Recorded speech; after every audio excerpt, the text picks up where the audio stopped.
Halo, selamat pagi, selamat siang, selamat sore, dan selamat malam. Salam apapun itu di saat kapanpun Anda menonton video ini. Kembali bertemu lagi dengan saya pada pembelajaran fisika hari ini. Harapan saya semoga Anda semua selalu sehat dan bahagia sehingga dapat mengikuti kegiatan ini meskipun dilaksanakan dari rumah melalui online dengan baik. Terus jaga kesehatan Anda, taati protokol kesehatan ketika Anda ingin keluar rumah, sehingga kesehatan, keselamatan baik diri Anda sendiri maupun keluarga yang Anda cintai serta sesama yang ada di sekitarmu menjadi terjaga dengan baik. Pada hari ini kita masih melanjutkan pembelajaran kita masih dalam materi tentang usaha dan energi. Melanjutkan pembelajaran minggu lalu yang saya kirim melalui file PDF handout yang Anda peroleh.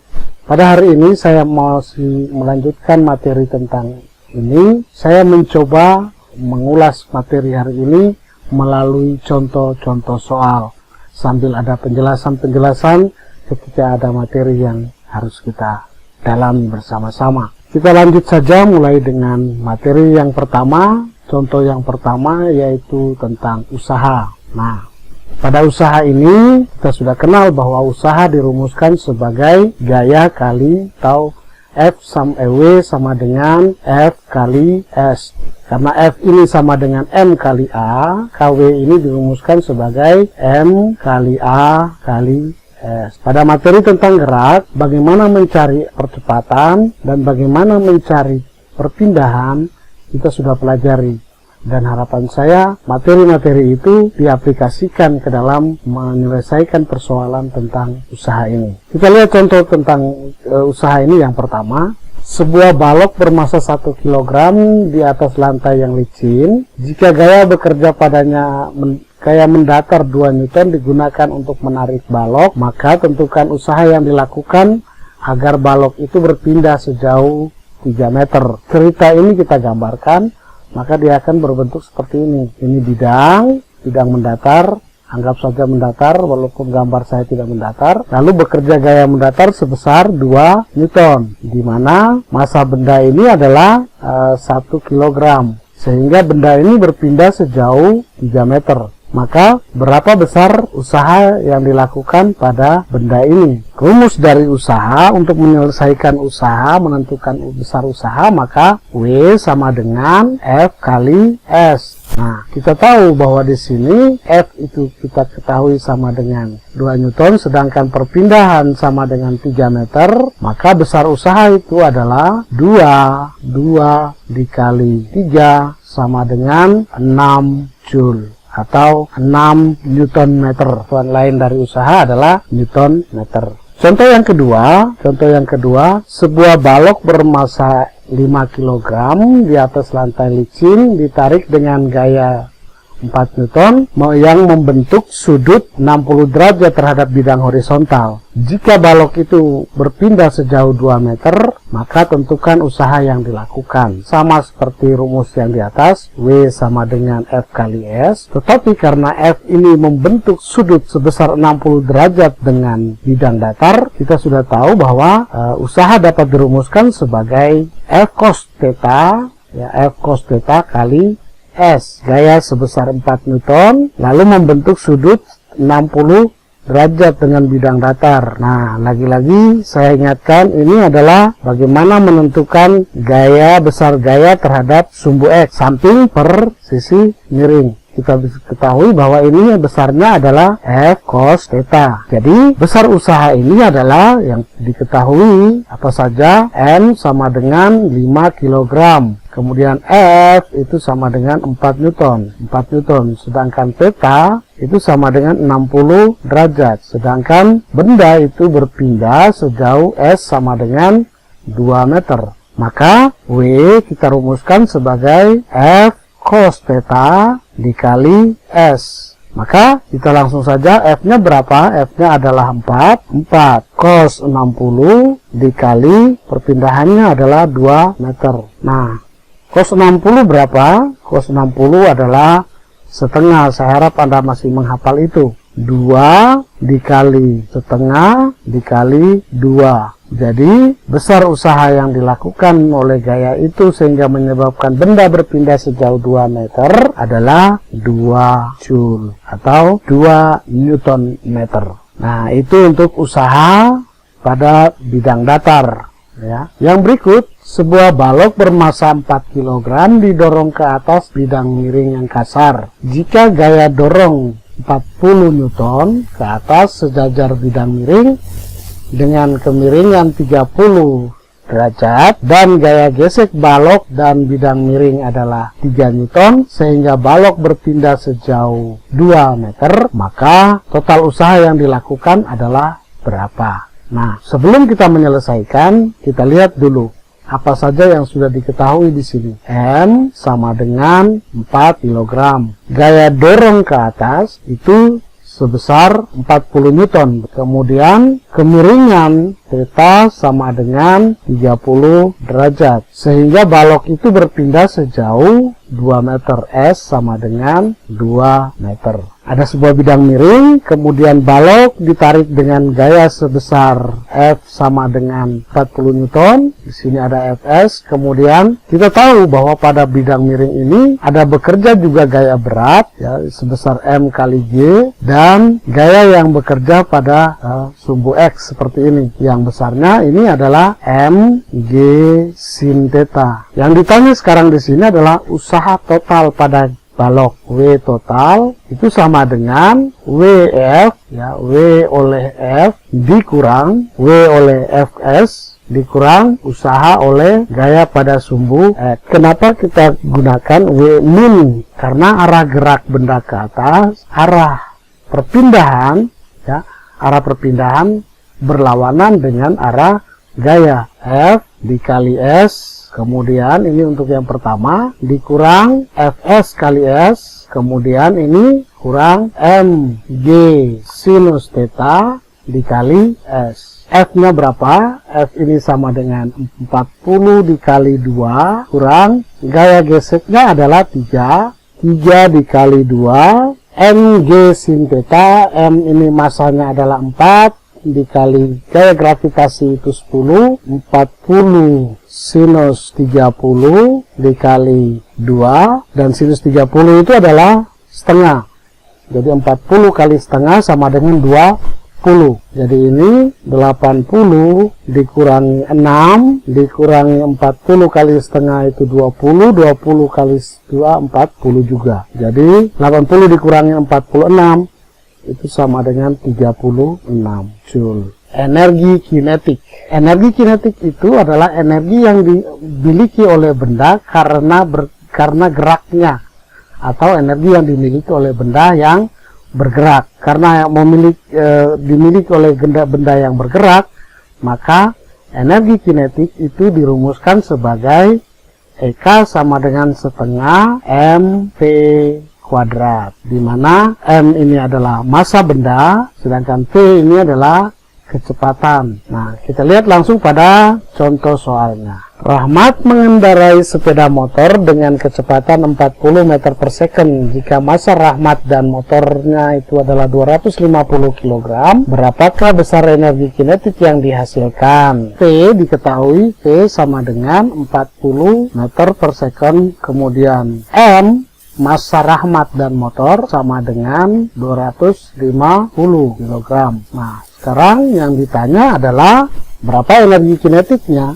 Maka kita tahu, tadi saya sudah jelaskan sedikit, energi kinetik EK itu sama dengan setengah mv kuadrat. Setengah mv kuadrat berarti setengah kali 250, dan kecepatannya 40 meter per second dikuadratkan, kita peroleh energi sebesar 200.000 Joule, 200.000 Joule atau 200 kilojoule. Contoh yang kedua, terdapat 5 mobil mainan yang bergerak di lantai licin. Mobil A memiliki massa 1 kg, mobil B 2 kg, mobil C 3 kg, mobil D 4 kg, dan mobil E 5 kg. semuanya bergerak dengan kelajuan yang sama, yaitu 4 meter per second. Mobil mana yang memiliki energi 24 Joule? Maka anggap saja yang ditanya adalah massa benda. Jika ketahui V sama dengan 4 meter per second kuadrat, meter per second, energi kinetiknya adalah sama dengan 24 Joule. Kita tahu rumusnya EK sama dengan setengah MT kuadrat. Jadi 24 sama dengan setengah dikali M kali kecepatannya sama 4 meter kuadrat, ya, 4 meter per second. Jadi 4 kuadrat. 4 kuadrat itu 16, maka 16 bagi 2 sama dengan 8. Jadi 24 itu sama dengan 8N, maka N sama dengan 24 bagi 8 sama dengan 3 kg. Mobil yang memiliki energi 24 Joule adalah mobil C. Yang berikut kita lihat hubungan antara usaha dan energi kinetik, ya. Usaha juga bisa diartikan sebagai perubahan energi kinetik, ya, sehingga dirumuskan W sama dengan delta E K. Maka kita lihat sekarang contoh yang berikut ini. Yesi mengendarai sepeda motor, ya, dengan kecepatan 10 meter per second. Karena jalan kelihatan sepi, maka Yesi menancap gas dalam waktu 5 second atau 5 detik. Kecepatannya berubah menjadi 20 meter per second jika massa Yesi dan motornya itu adalah 100 kg. Apakah Yesi melakukan usaha? Jika Yesi melakukan usaha, berapa besar usahanya? Kemudian berapa perubahan energi kinetiknya? Nah, kita lihat yang pertama. Diketahui apa saja? Diketahui yang pertama kecepatan, kecepatan pertama V1 sama dengan 10 meter per second. Kemudian V2 sama dengan 20 meter per second. Dalam waktu T sama dengan 5 detik atau 5 second. Ini Yesi dan motornya masanya adalah 100 kg. Pertanyaannya, apakah Yesi dan motornya itu melakukan usaha? Ingat, syarat dari usaha yang bernilai positif atau bernilai negatif atau mempunyai nilai adalah benda melakukan perpindahan. Ada perpindahan yang terjadi. Maka karena ada perpindahan, maka jawabannya Yesi dan motornya itu melakukan usaha, atau ya, Yesi dan motornya melakukan usaha. Besar usahanya berapa? Nah, sekarang kita lihat W sama dengan F kali S. Nah, karena F itu sama dengan M kali A, maka ini bisa dirumuskan M kali A kali S. Pada materi tentang pada materi tentang gerak, kita sudah menemukan suatu persamaan bahwa A itu sama dengan V T kuadrat kurang V0 kuadrat, ya, V0 kuadrat per 2A, betul ya, per 2S. Ini yang diperoleh dari VT kuadrat sama dengan V0 kuadrat ditambah 2AS. Maka rumus usaha ini W sama dengan, bisa kita ganti, W sama dengan M VT kuadrat. VT ini kita ganti dengan V2, sedangkan V0 ini kita ganti dengan V1, maka kita pakai V2 kuadrat dikurang V1 kuadrat per 2S dikali S. S bagi S bisa diselesaikan, sehingga kita peroleh M kali V2 kuadrat kurang V1 kuadrat per 2. Sehingga besar usaha yang dilakukan oleh Yesi dan motornya adalah W sama dengan masanya itu 100 dikali 20 kuadrat dikurangi 10 kuadrat, lalu dibagi berapa? Dibagi 2, sehingga 50, jadi sama dengan 50 kali 300 sama dengan 15.000. Sekarang pertanyaan yang kedua, berapakah energi kinetiknya? Energi kinetiknya adalah, atau perubahan energi kinetiknya adalah delta EK. Delta EK itu sama dengan EK2 dikurang EK1. EK2 dikurang EK1.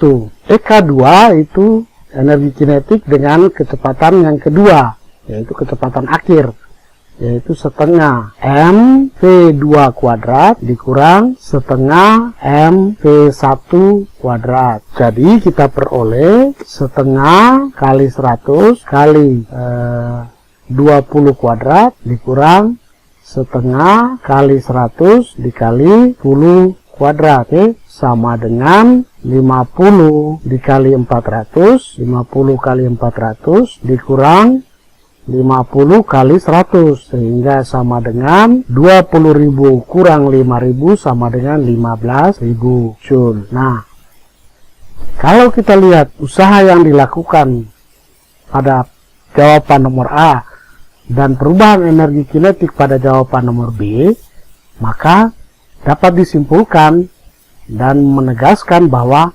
usaha merupakan perubahan dari energi kinetik.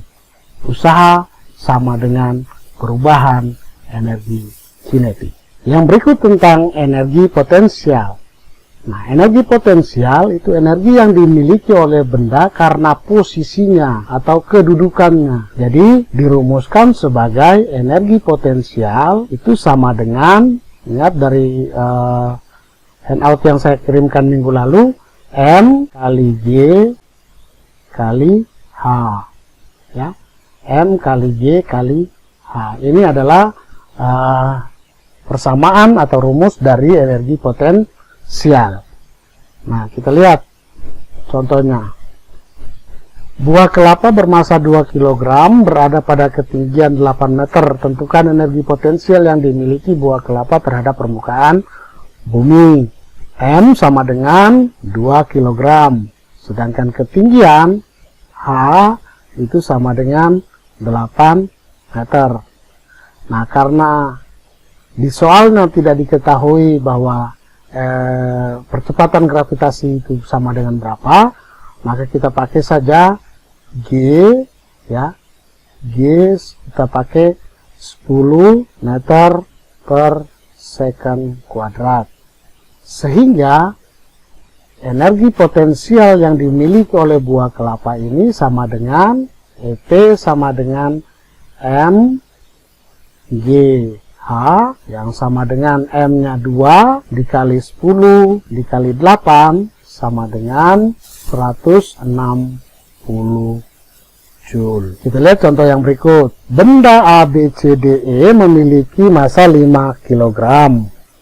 Benda A ditarik dengan ketinggian 2 meter, benda B ditarik dengan ketinggian 3 meter, benda C 4 meter, benda D 5 meter, dan benda E 6 meter. Manakah yang memiliki energi potensial terbesar? Kita tahu bahwa kita cari untuk benda A, W sama dengan M kali, energi potensial M kali G kali H. Benda A itu masanya 5 kg, percepatan gravitasinya 10, dan ketinggiannya adalah 2 meter. Maka 2 kali 5, 10 kali 10, 100. Jadi energi potensial A itu sama dengan 100 Joule. Sekarang benda B atau energi potensial benda B itu sama dengan MB benda B kali G kali H, sehingga 2E5 dikali percepatan gravitasi 10, benda ditarik ketinggian 3 meter, jadi 30 kali 5 150 Joule. Benda C, energi potensial benda C itu sama dengan M kali G kali HC, itu sama dengan M-nya itu 5 dikali 10 dikali HC-nya berapa? 4. Jadi 20 kali 10 sama dengan 200 Joule. Sekarang energi potensial untuk benda D, energi potensial D itu sama dengan M kali G kali H tinggi benda D, sehingga sama dengan 5 kali 10 dikali 5 itu sama dengan 250. Cara yang terakhir, benda E, energi potensial benda E itu sama dengan M kali G kali tinggi benda E, yang sama dengan M kali 5 dikali 10 dikali tinggi benda E 6, sama dengan 300 Joule. Oke, jadi benda yang memiliki energi potensial terbesar adalah benda E. Nah, cara yang paling mudah adalah mengingat ini. Energi potensial itu selalu berbanding lurus dengan massa, dan berbanding lurus dengan percepatan gravitasi, dan berbanding lurus juga dengan tinggi. Jadi, jika massa benda makin besar, maka energi potensialnya juga makin besar. Jika tinggi benda makin besar atau makin tinggi, maka energi potensialnya juga makin besar. Pada soal ini, karena massanya tetap M sama dengan 5, maka yang diperhatikan adalah tingginya. Nah, ya benda yang memiliki ketinggian lebih tinggi, itulah yang memiliki energi potensial terbesar. Jadi, setelah baca soal, langsung kita tahu, oh energi potensial tertinggi adalah benda E. Kenapa? Karena memiliki tinggi lebih besar, ya, jika dibandingkan dengan benda-benda yang lain. Nah, itu untuk energi potensial. Sama seperti energi kinetik, apakah ada hubungan antara energi kinetik dengan energi usaha? Kita lihat contohnya. Sebuah bola besi masanya 5 kg berada pada ketinggian 50 meter di atas tanah. Tentukan energi potensial pada ketinggian tersebut. Perhatikan gambar ini untuk menyelesaikan soalnya. Sebuah besi masanya 5 kg, M sama dengan 5 kg, berada pada ketinggian 50 meter. Jadi kalau berdasarkan gambar ini, maka kita lihat H2 itu sama dengan 50 meter. Anda bisa menggambarkannya dengan sendiri ya, H2 50 meter. Kemudian berapa yang ditanya adalah energi potensial pada ketinggian tersebut. Ya. Untuk A, jawaban nomor A, energi potensial, saya misalkan ini saya kasih posisi ini adalah A, posisi ini saya kasih posisi B, dan ini posisi C. Sehingga kita lihat energi potensial di A itu sama dengan M, G, tingginya apa? H2. Massanya 5 kali 10 kali 50 sama dengan 50 kali 50 sama dengan 2500 Joule. Itu energi potensial pada titik tertinggi ini. Sekarang energi potensial bola setelah jatuh 2 detik. Setelah jatuh 2 detik, ternyata saya gambarkan di sini dia berada pada posisi B. Dia berada pada posisi B. Yang ketinggiannya adalah H1. Energi potensial di B, ya, energi potensial di B, EPB, ini rumusnya sama dengan M, G kali H1. Persoalannya H1 belum diketahui. Nah, bagaimana mencari H1-nya? Ternyata kita bisa menggunakan, ya, karena waktunya sudah diketahui. Waktunya diketahui dalam soal sini adalah 2 detik. Maka kita tahu dari rumus, kalau Anda masih ingat materi tentang gerak jatuh bebas, maka kita bisa menggunakan rumus H1 sama dengan setengah, H1 sama dengan setengah GT kuadrat, sehingga kita peroleh setengah kali 10 dikali 2 kuadrat, ya, 2 kuadrat, sama dengan 20 meter. Nah, dari sini kita bisa tentukan energi potensial untuk benda di B. Maka EPB sama dengan energi potensial di B itu sama dengan M-nya berapa? 5 dikali G-nya itu adalah 10 dikali tingginya 20. Jadi sama dengan energi potensial yang ada di sini adalah 5 kali 10. 50 kali 20 adalah 1000 Joule. Yang pertanyaan berikutnya adalah usaha oleh gaya gravitasi setelah jatuh 2 detik. Setelah jatuh ke sini sampai di posisi B, berapa usaha yang dilakukan oleh gaya gravitasi? Kita lihat perpindahannya adalah dia berpindah sejauh H. Ingat ya, berpindah sejauh H, di mana H ini adalah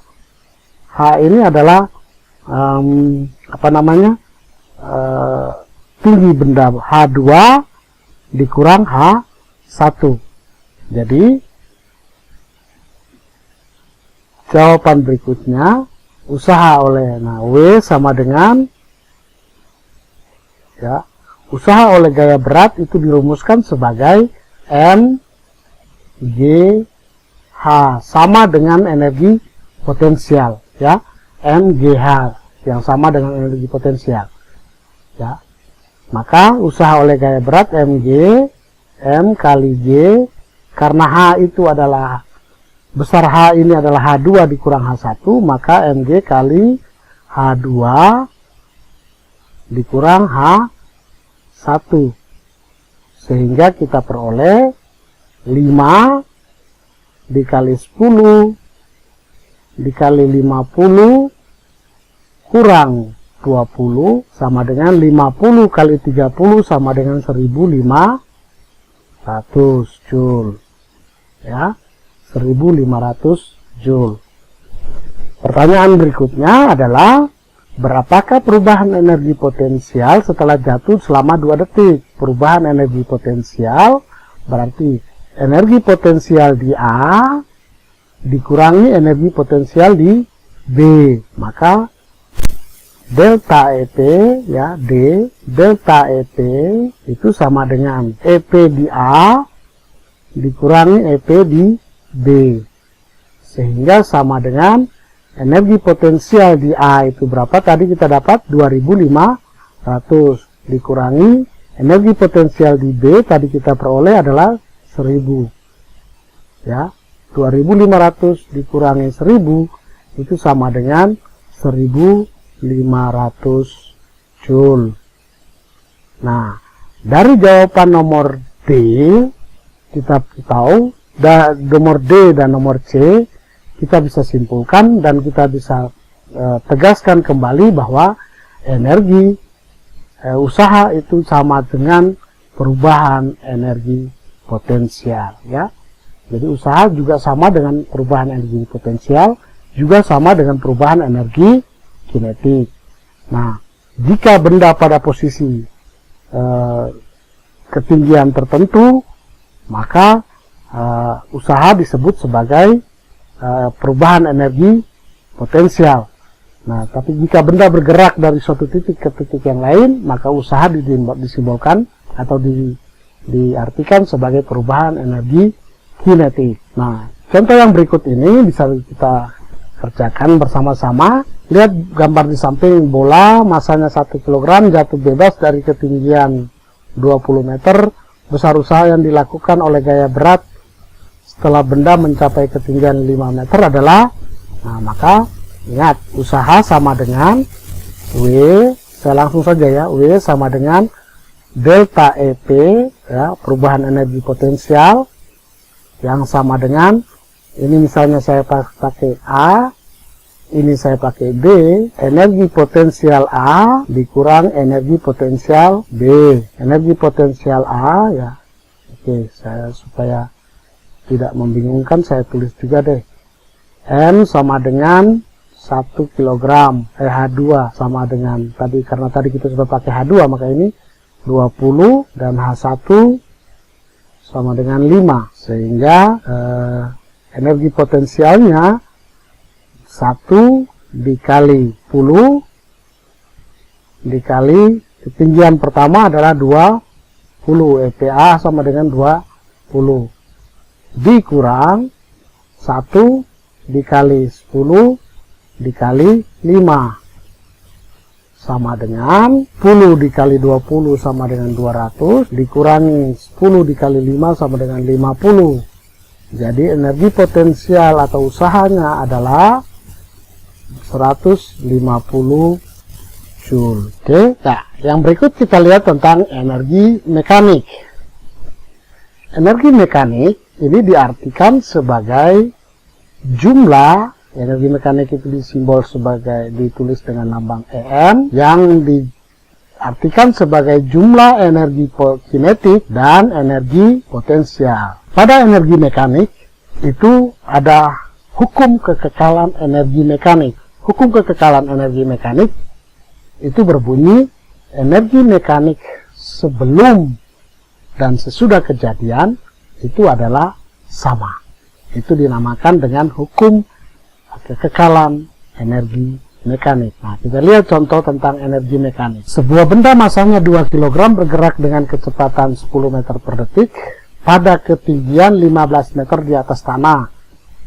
Bila G sama dengan 10 meter per detik kuadrat, hitunglah A, energi kinetik benda, kemudian energi potensial benda, kemudian energi mekanik benda. Di sini soal ini diketahui bahwa M sama dengan 2 kg, kemudian V-nya kecepatannya sama dengan 10 meter per detik, sedangkan ketinggiannya H sama dengan 15 meter. Percepatan gravitasi sama dengan 10 meter per detik kuadrat. Kita jawab satu persatu. A, energi kinetik benda adalah EK sama dengan setengah mv kuadrat. Gitu ya. Berarti sama dengan setengah dikali M-nya sama dengan 2, setengah kali 2 dikali 10 kuadrat sama dengan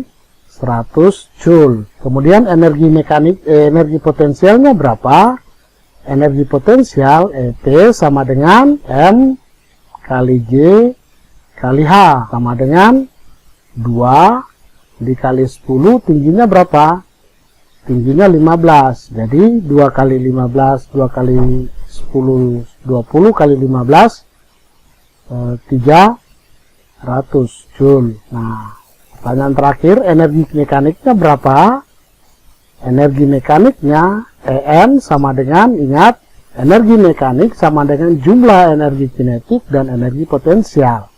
Jadi EK ditambah EP sama dengan, EK-nya adalah 100 ditambah 300 sama dengan 400 Joule. Ini contoh tentang pengertian energi mekanik. Nah, bagaimana contoh tentang hukum kekekalan energi mekanik? Mari kita lihat. Buah kelapa 4 kg jatuh dari pohon setinggi 12,5 meter atau 12,5 meter.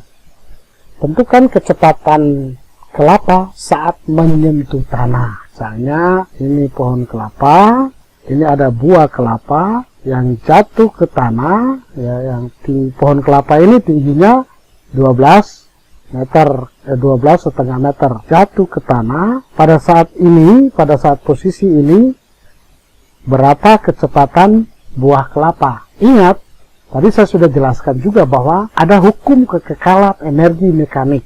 Ya, ada hukum kekekalan energi mekanik. Energi mekanik sebelum dan sesudah suatu kejadian itu adalah sama.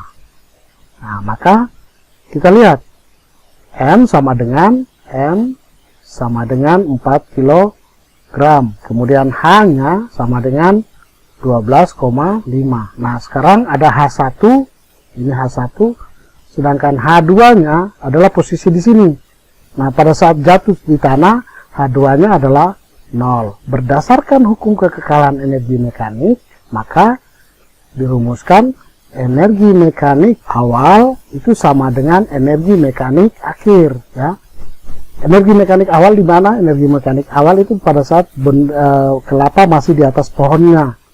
Sedangkan energi mekanik akhir itu pada saat kelapa sudah jatuh di tanah. Energi mekanik itu sama dengan energi potensial, boleh kita pakai EP1 ditambah EK1 untuk awal ya, sama dengan energi potensial 2 EP2 ditambah EK2. Oke. Nah, pada saat benda di sini ya, pada saat benda masih atau kelapa masih di atas pohonnya, energi potensialnya ada, sedangkan energi kinetiknya tidak ada. Karena apa? Benda belum bergerak, ya. Karena kelapa belum bergerak. Karena kelapa belum bergerak, maka energi kinetiknya sama dengan 0.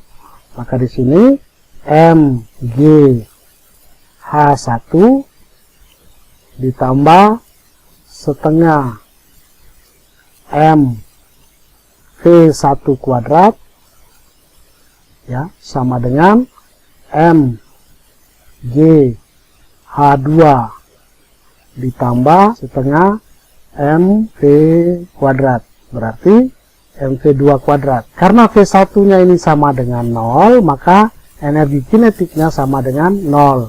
Jadi ini yang ada adalah energi potensial awal. Jadi 4 kali 10 kali H awal itu 12,5. Jadi 4 kali 125 sama dengan 5. Ini ditambah 0 sama dengan, ingat, pada saat dia sampai di tanah, maka H2 nya kan sama dengan 0. Maka energi potensial itu sama dengan 0. Jadi di sini sama dengan 0 ditambah setengah, n-nya 4, nah V2 kuadrat. Nah, V2 kuadrat ini yang kita cari. V2 ini yang kita cari. Jadi ini adalah 500 sama dengan 2V2 kuadrat. Jadi saya tulis di sini V2 kuadrat itu sama dengan 500 bagi 2, 250. Ya, V2 kuadrat sama dengan 250 meter per second. Tapi V2-nya berapa? V2 sama dengan akar dari 250 sama dengan 5 akar 10 meter per second. Jadi kecepatan kelapa saat menyentuh tanah adalah 5 akar 10 meter per second. Nah, itu untuk energi mekanik. Yang terakhir kita lihat tentang daya. Daya pada dalam fisika itu dirumuskan sebagai usaha per satuan waktu, ya, usaha per waktu. Jika usaha itu adalah F kali S, maka F kali S per T, atau sama dengan M kali A per kali S per T. Nah, jika usaha diartikan sebagai perubahan energi kinetik, maka daya P itu dirumuskan sebagai delta EK, perubahan energi kinetik per waktu. Dan jika daya diartikan usaha itu merupakan perubahan energi potensial, maka daya sama dengan delta EP atau perubahan energi potensial per waktu. Daya bisa diberi satuan sebagai dengan watt. Nah, kita lihat contohnya. Sebuah mesin dapat menurunkan benda 10 kg dari ketinggian. Nah, maka daya mesin tersebut adalah berapa? Dari soal ini, maka kita lihat benda dipindahkan, diturunkan dari sebuah ketinggian tertentu sampai ke bawah, ke tanah. Berarti ada perubahan tinggi. Karena ada perubahan tinggi, maka di sini usaha itu adalah sama dengan delta energi potensial atau perubahan energi potensial. Pada ketinggian 4 meter ke permukaan tanah, berarti dari 4 meter ya H1 sama dengan 4 meter, sedangkan H2 itu sama dengan 0. sedangkan waktu T itu sama dengan 2 detik, sedangkan massa benda M itu sama dengan 10 kg. Karena usaha sama dengan perubahan energi potensial, maka bisa kita tulis W sama dengan M kali G kali H1 ketinggian awal dikurangi ketinggian akhir, 10 dikali percepatan gravitasinya 10 dikali H1 sama dengan 4 dikurangi 0, sehingga 10 kali 10 40, 10 kali 10 100 dikali 4 sama dengan 400. Jadi usaha sama dengan 400 Joule. Sedangkan daya yang ditanyakan T sama dengan usaha per satuan waktu, yang sama dengan 400 per 2 sama dengan 200 watt. Itu contoh untuk daya yang pertama. Kita lihat contoh yang kedua, apakah masih ada? Pada sebuah benda yang masanya 10 kg dikerjakan gaya mendatar sebesar 500 Newton, yang mengakibatkan benda itu pindah sejauh 80 cm dalam waktu 4 second. Berarti ini M sama dengan 20, F sama dengan 500, ya, 500 Newton, kemudian bergeser sejauh 80 cm, berarti S sama dengan 80 cm sama dengan 0,8 meter, ya. Waktunya T sama dengan 4 detik. Jadi saya langsung saja, daya P sama dengan W per T, yang sama dengan F kali S per T, F kali S per T. Jadi F-nya sama dengan berapa? 500 dikali 0,8 per 4. Betul ya? 500 dikali 0,8 per 4 sama dengan 50 kali 8, ya. 50 kali 8 sama dengan 4000 per 4, 4000 per 4 sama dengan 1000 watt. Nah, ini adalah daya yang diartikan sebagai usaha per satuan waktu. Nah, itu mengenai materi tentang usaha dan energi yang berakhir sampai dengan materi tentang daya. Nah, ini ada 6 soal yang harus Anda kerjakan. Sampai jumpa pada pertemuan video-video selanjutnya. Sampai jumpa, salam sehat dan tetap semangat.